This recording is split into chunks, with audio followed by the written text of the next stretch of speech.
Capítulo 1. El Green River no solo escondía cadáveres, los transportaba, los transformaba y a veces los hacía desaparecer por completo. La policía buscaba cuerpos estáticos, pero se enfrentaban a un reactor bioquímico en movimiento. ¿Por qué algunas víctimas flotaban días después y otras quedaban ancladas al lecho del río como piedras?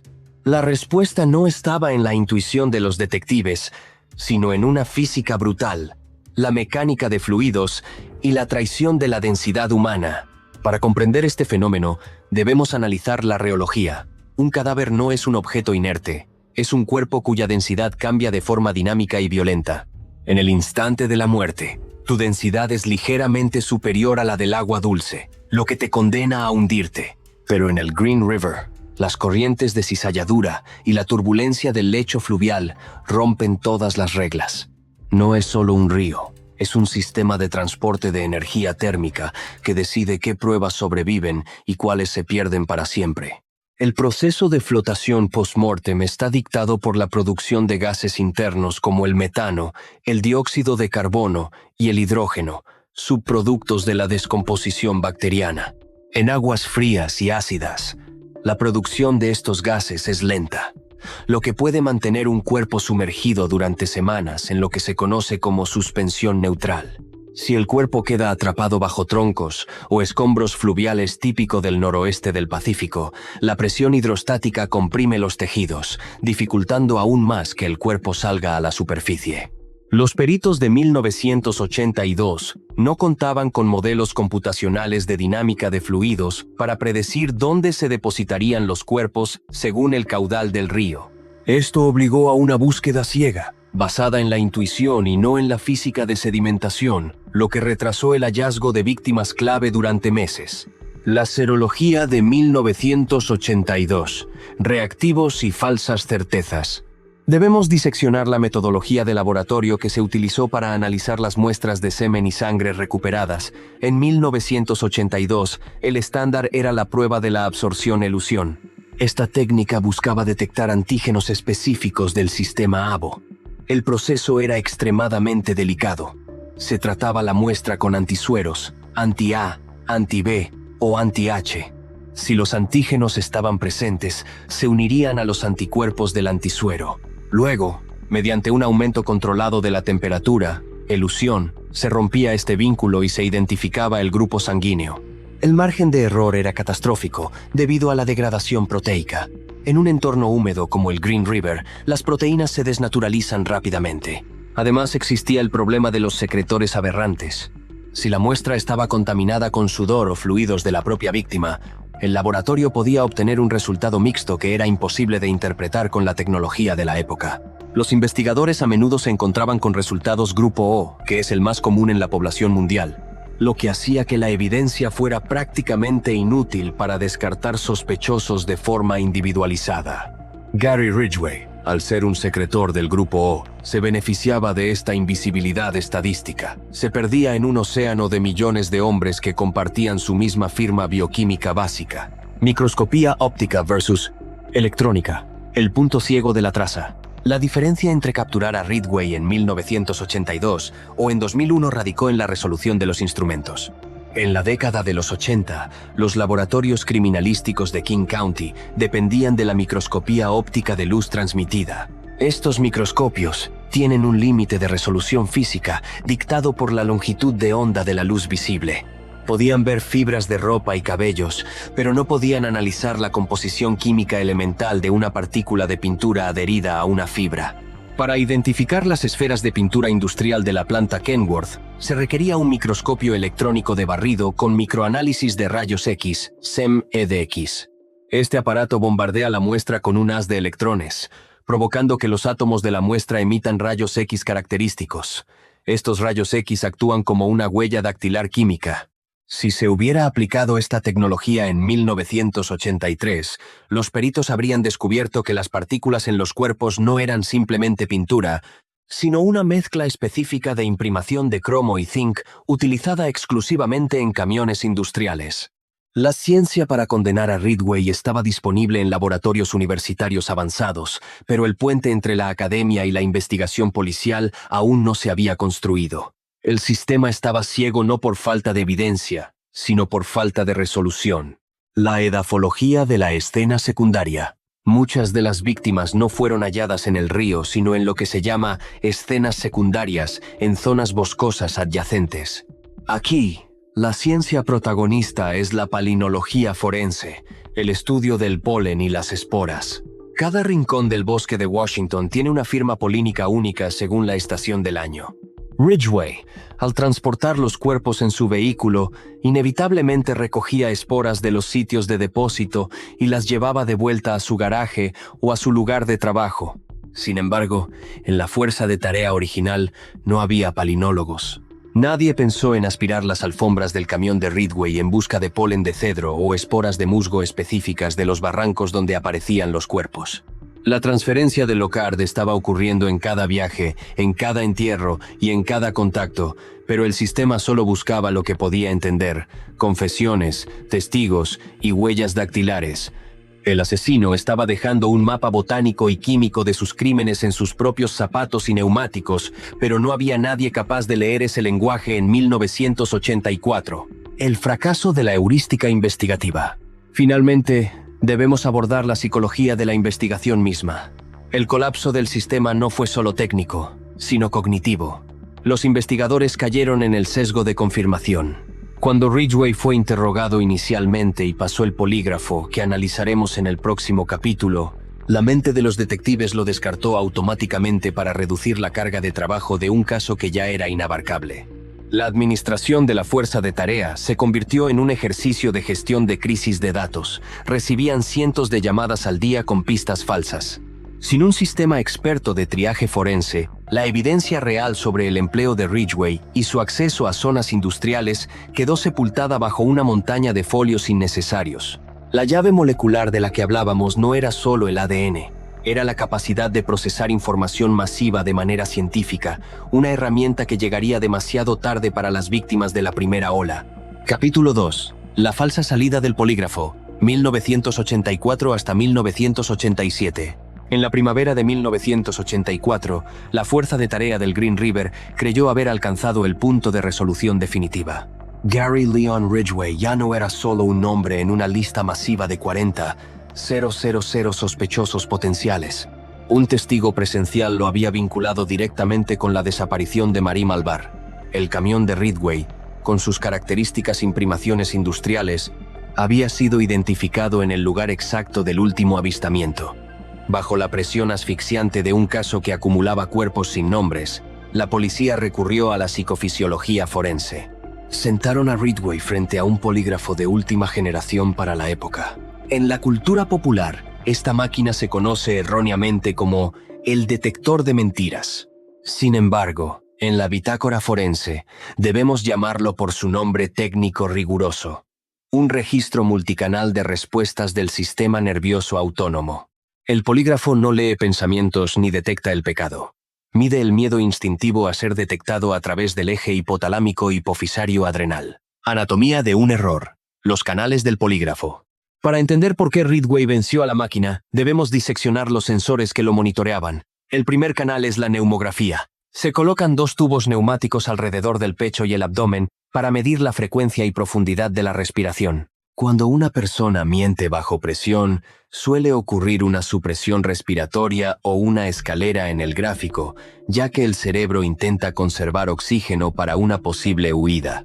En Ridgway, el ritmo respiratorio se mantuvo en una línea sinusoidal perfecta, sin pausas apneicas.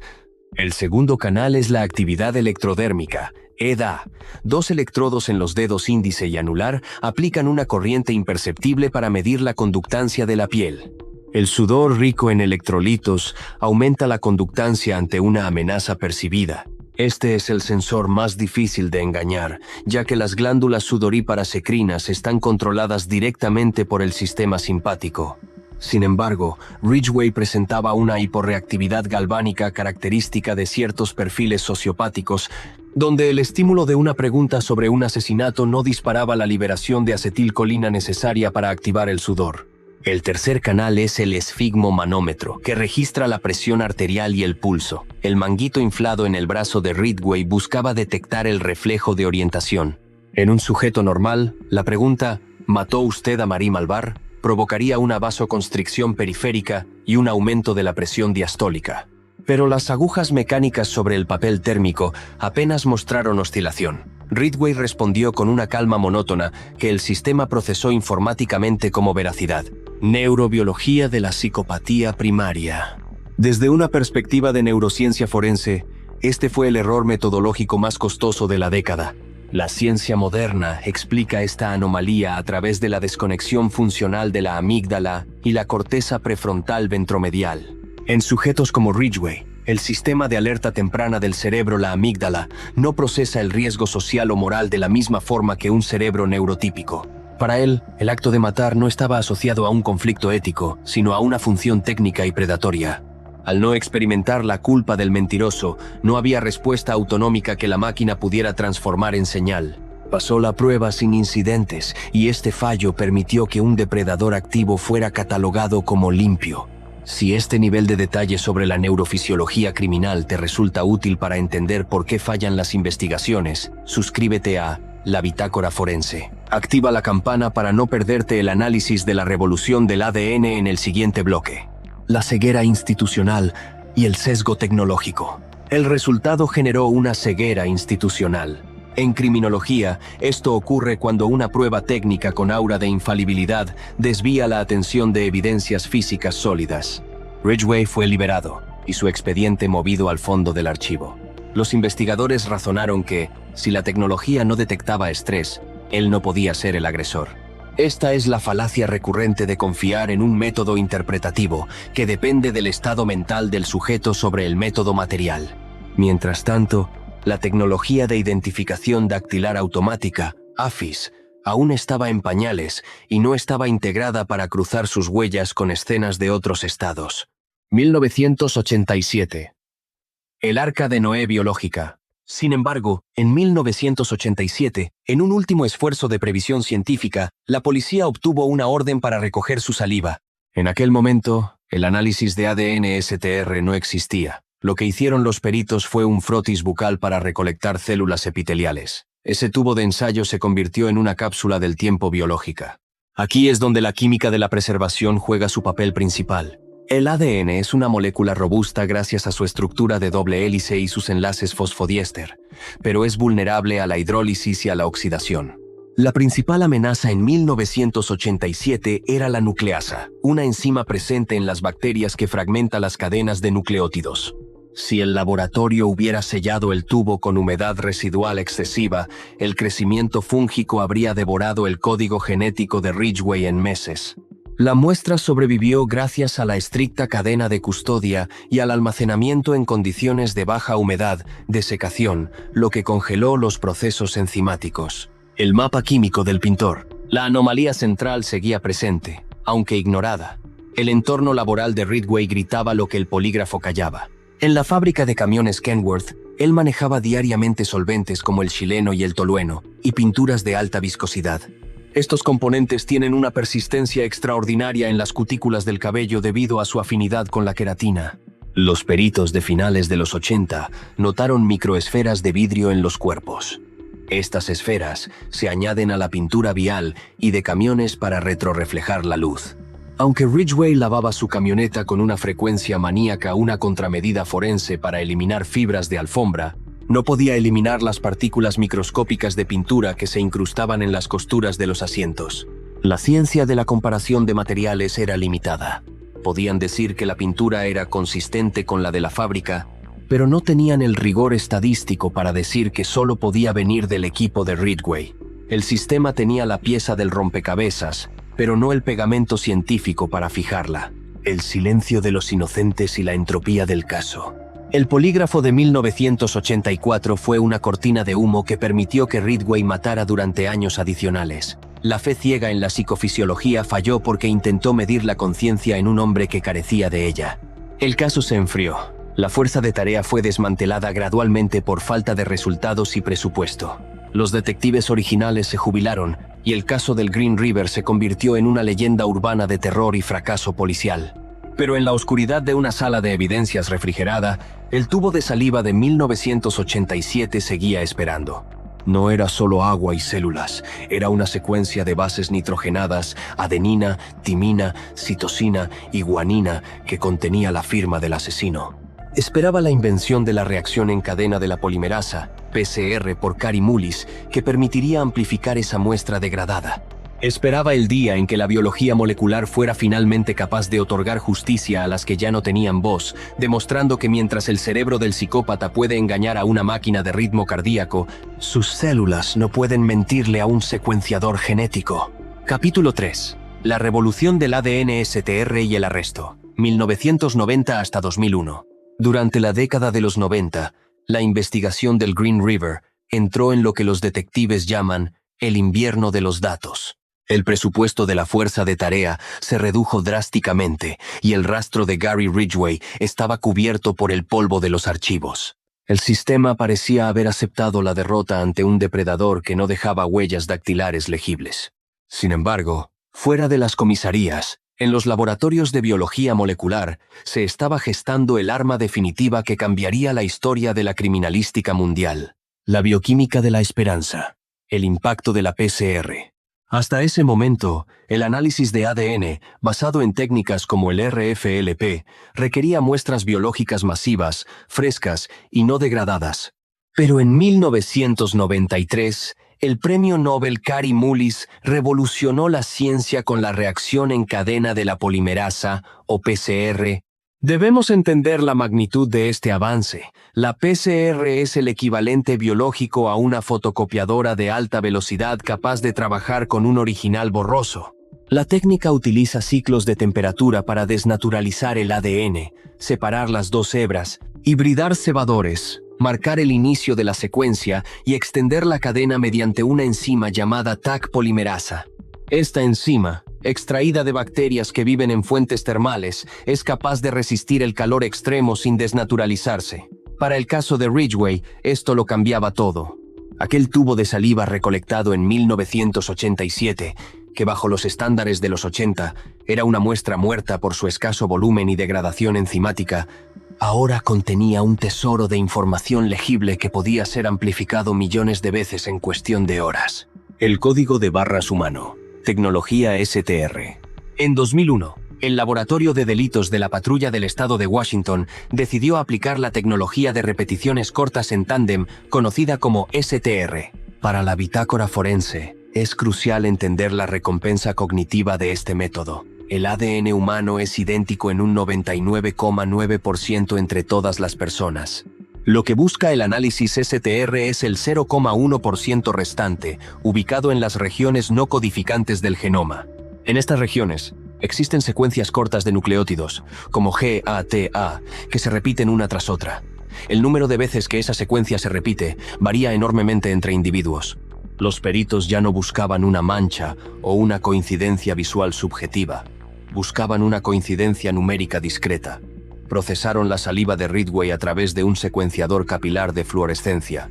Este aparato introduce los fragmentos de ADN amplificados en tubos de vidrio más finos que un cabello humano. Al aplicar un campo eléctrico, los fragmentos se mueven. Los más cortos viajan más rápido que los largos.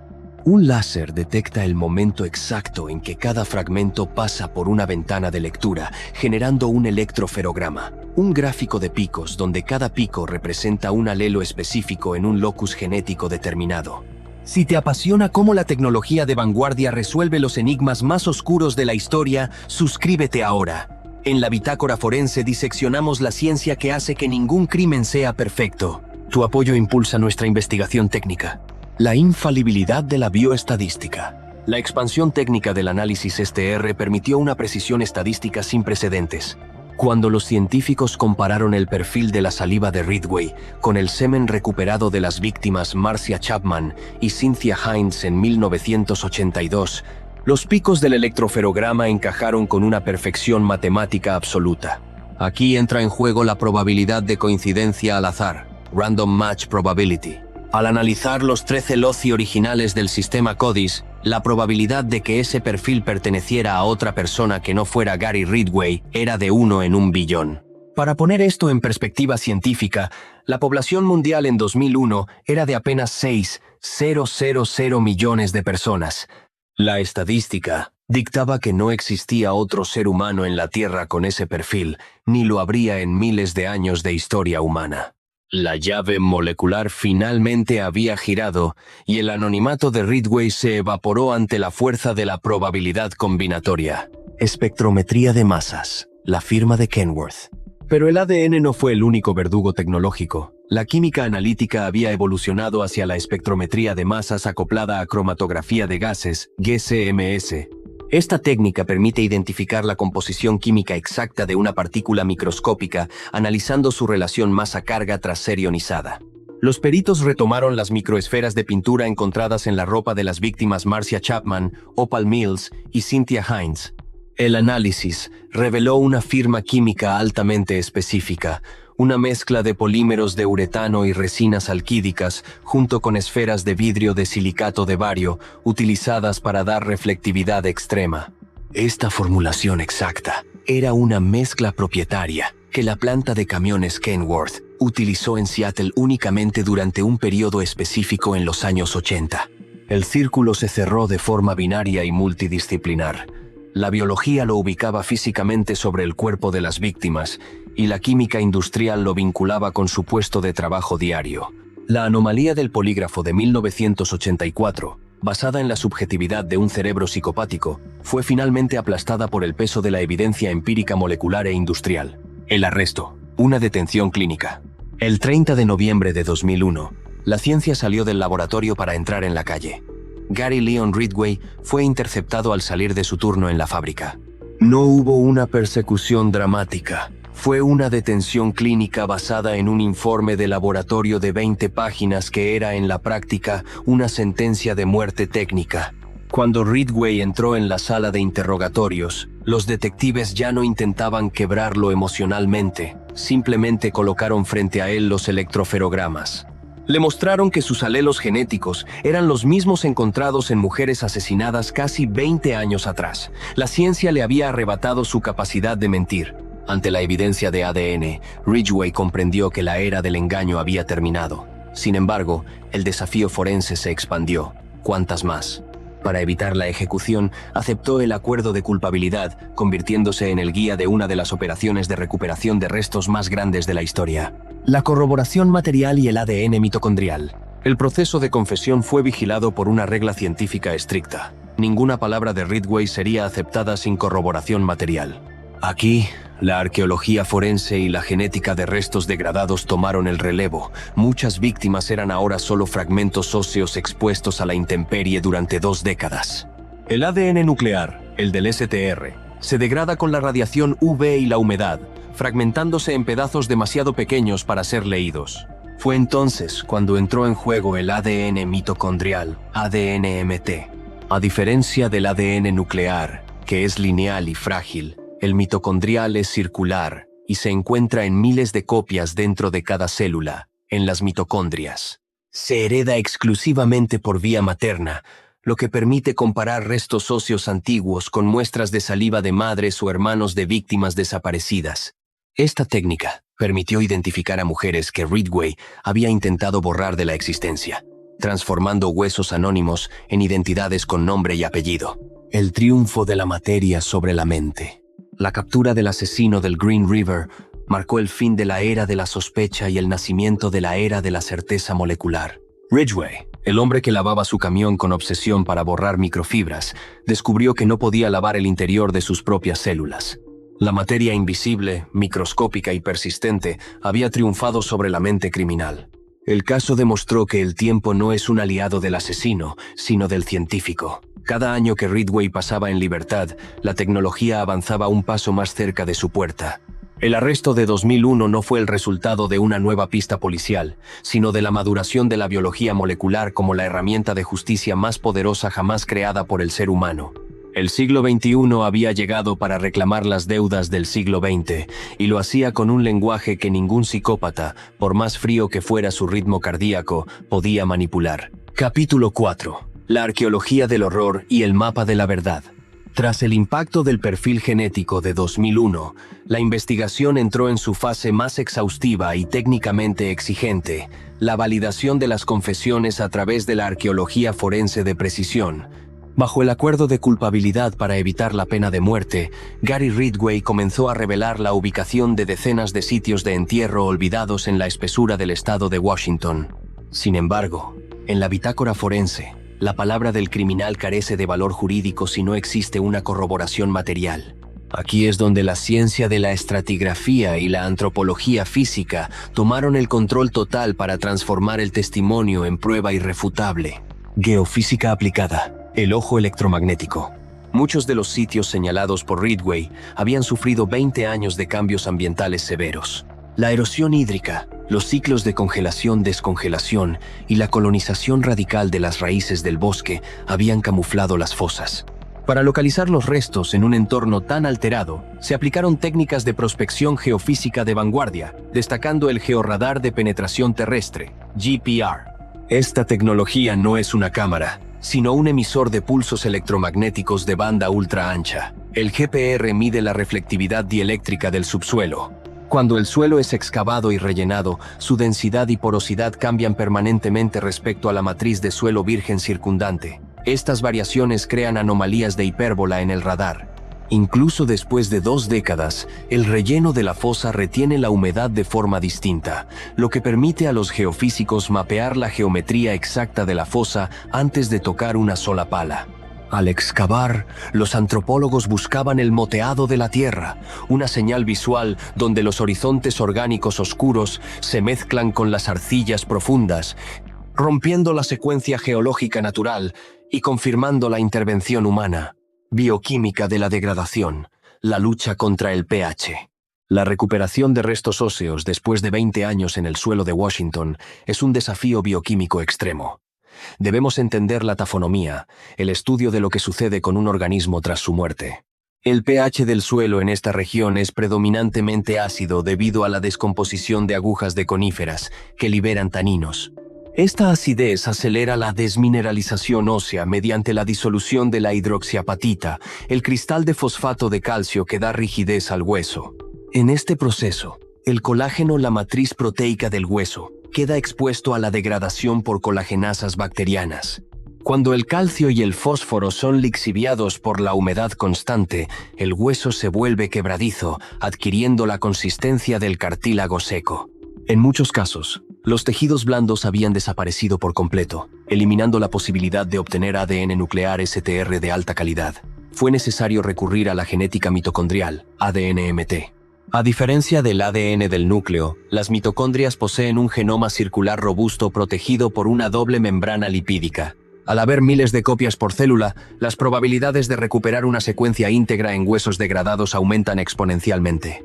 Esto permitió identificar a víctimas desaparecidas desde 1982, devolviendo nombres a expedientes que el tiempo intentaba disolver. La ciencia forense es la única herramienta capaz de dar voz a quienes el tiempo intentó silenciar mediante la degradación química. Si valoras este nivel de análisis técnico, suscríbete a la Bitácora Forense y ayúdanos a seguir documentando la victoria de la evidencia sobre el olvido. Protocolos de arqueología de alta resolución. El proceso de excavación siguió protocolos de arqueología de alta resolución para evitar la contaminación cruzada. Cada sitio fue cuadriculado mediante un sistema de coordenadas cartesianas y el suelo se retiró en niveles de 5 centímetros, de capado estratigráfico. Cada gramo de tierra fue procesado a través de estaciones de tamizado con mallas de 2 y 5 milímetros. En este cribado se recuperaron elementos que el ojo humano ignora. Botones oxidados de polímero, fragmentos microscópicos de cremalleras de nylon y crucialmente más microesferas de pintura industrial.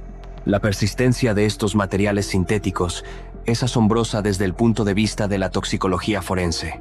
Mientras que la materia orgánica se integra en el ciclo del nitrógeno del bosque, las resinas de uretano de la planta Kenworth permanecieron adheridas a los restos óseos como una firma química indeleble. El análisis de estas partículas mediante espectroscopia infrarroja, FTIR, confirmó que la firma química de la pintura en los huesos de víctimas enterradas en 1983 era idéntica a la encontrada en las víctimas del río de comentarios. 1982 y a la muestra de referencia del taller de Ridgway. Entomología forense retrospectiva. Un pilar técnico olvidado pero vital fue la entomología forense retrospectiva. Aunque los insectos que colonizaron los cuerpos ya habían muerto, sus exuvías, esqueletos externos de las larvas y pupas de dípteros permanecen en el suelo durante décadas. El estudio de estos restos quitinosos permitió a los peritos determinar la estación exacta del entierro. Ciertas moscas, como las de la familia Califoridae, solo están activas en rangos de temperatura específicos. Si se encontraban restos de moscas que solo procrean en veranos cálidos en una fosa donde Ridgway afirmaba haber enterrado a alguien en invierno, la ciencia detectaba la mentira. Este análisis permitió confirmar la cronología de los asesinatos, validando si las fechas proporcionadas por el criminal coincidían con los ciclos biológicos de la fauna cadavérica. Ridgway no solo trasladaba cuerpos, trasladaba consigo un ecosistema industrial que quedaba atrapado y sellado en la biología del bosque. Odontología y análisis de isótopos. Para las víctimas que no pudieron ser identificadas inicialmente por ADN, se recurrió a la odontología forense. El esmalte dental es la sustancia más dura del cuerpo humano y la más resistente a la acidez del suelo. Se realizaron comparaciones radiográficas de los patrones de las raíces dentales y de los trabajos de restauración, empastes, que son tan únicos como una huella dactilar. En casos extremos, se utilizó el análisis de isótopos estables de estroncio y oxígeno en los dientes. Los isótopos presentes en el agua que bebemos durante la infancia quedan grabados permanentemente en el esmalte dental.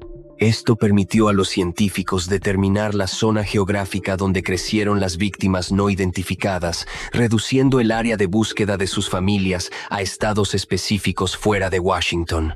La ciencia no solo buscaba condenar a un hombre, buscaba reconstruir la historia de vida de quienes él intentó despojar de humanidad. La triangulación de la verdad.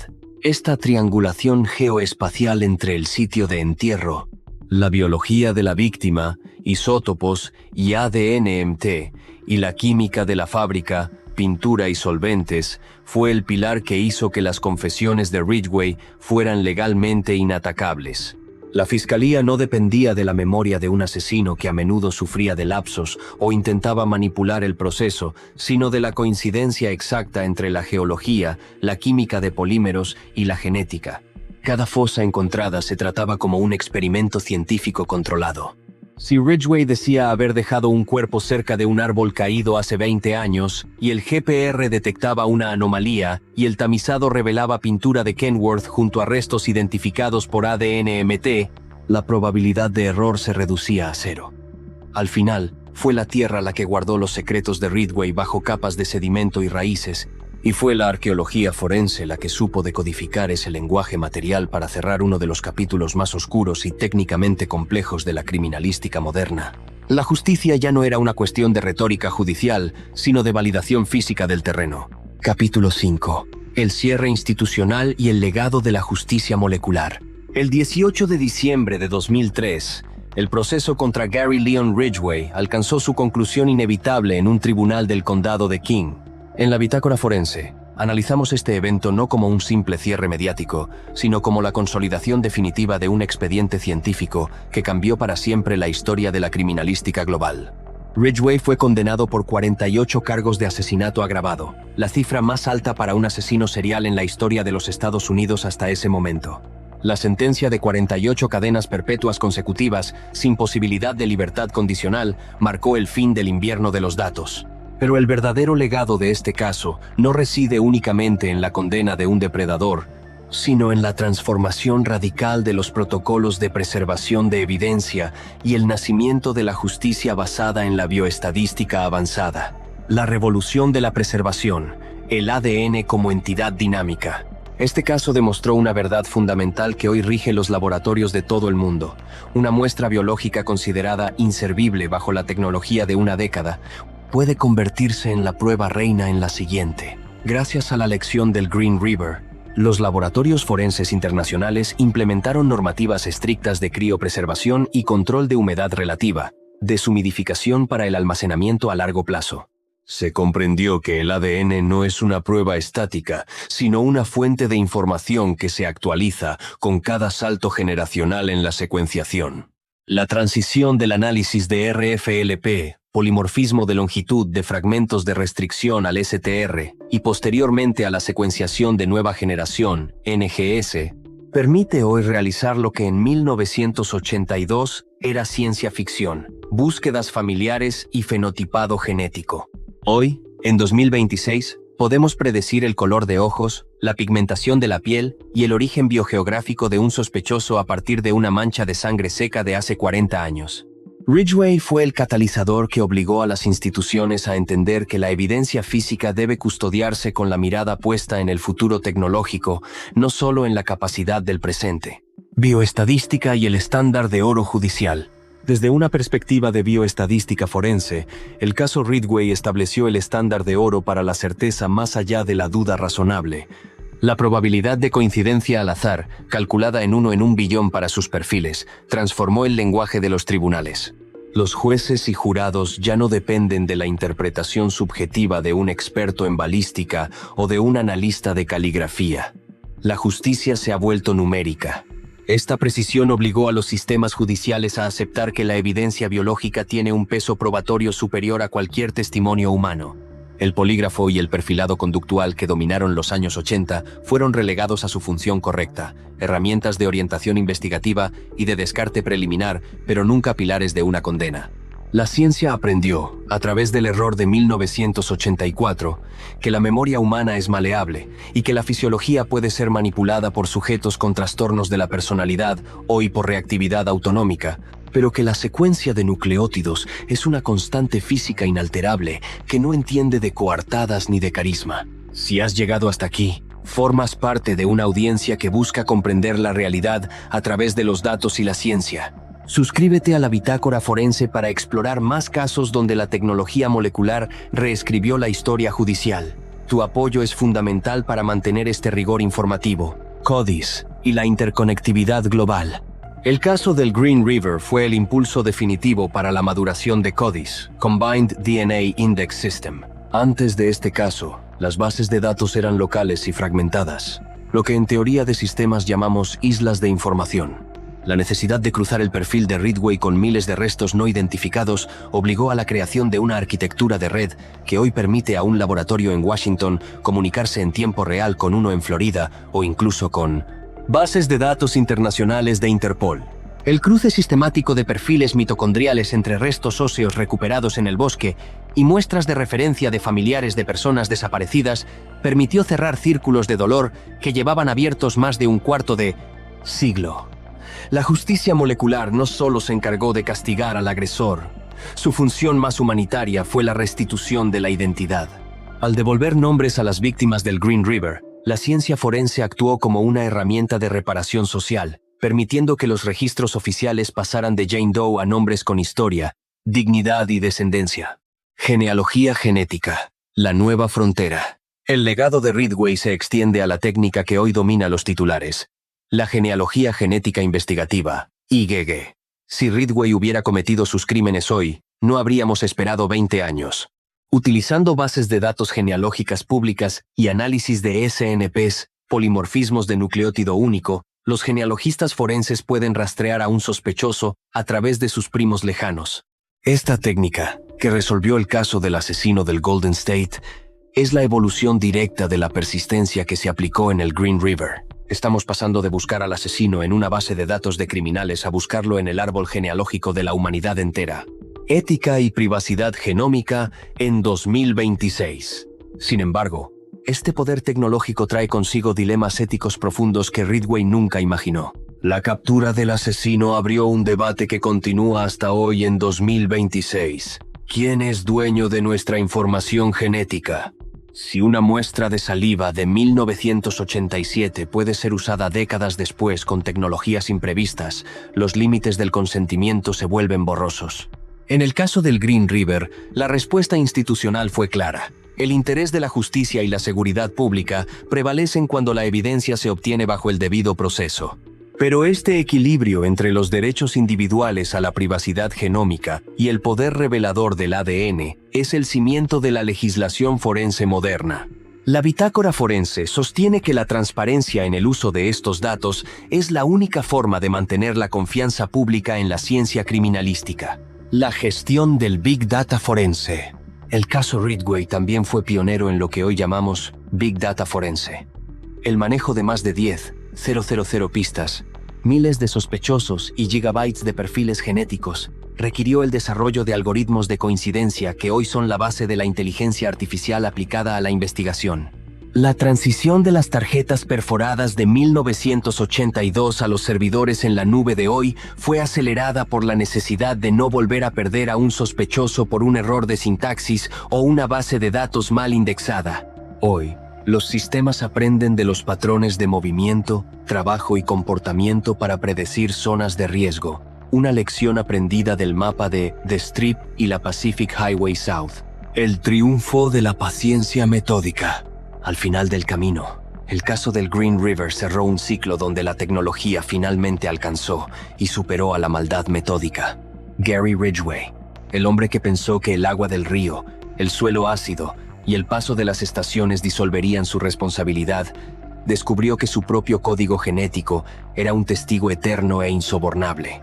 Su captura no fue un golpe de suerte, fue el triunfo de la paciencia metodológica sobre el caos criminal. La ciencia forense no es una disciplina de resultados instantáneos, sino una carrera de resistencia. La verdad no surgió de una confesión espontánea ni de un interrogatorio de película, sino de un tubo de ensayo que esperó 14 años en la oscuridad refrigerada de un laboratorio de Seattle para ser finalmente comprendido. Fue el triunfo de los peritos que se negaron a desechar una muestra biológica degradada, de los antropólogos que tamizaron toneladas de tierra en busca de un botón y de los químicos que rastrearon microesferas de pintura invisibles al ojo humano. Conclusión del expediente. La bitácora forense cierra este expediente con una certeza científica irrefutable. El crimen perfecto es una imposibilidad biológica y física cuando la ciencia tiene el tiempo, la preservación y la tecnología para observar lo que antes era invisible.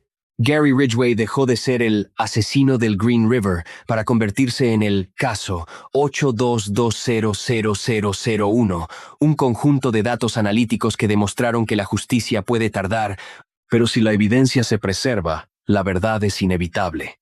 Este caso queda como el recordatorio eterno de que cada contacto deja un rastro, y que en la era de la justicia molecular, ese rastro es una sentencia escrita en el lenguaje de la vida misma. El río puede llevarse el cuerpo. La tierra puede degradar el hueso, pero la información, una vez capturada por la ciencia, es inmortal.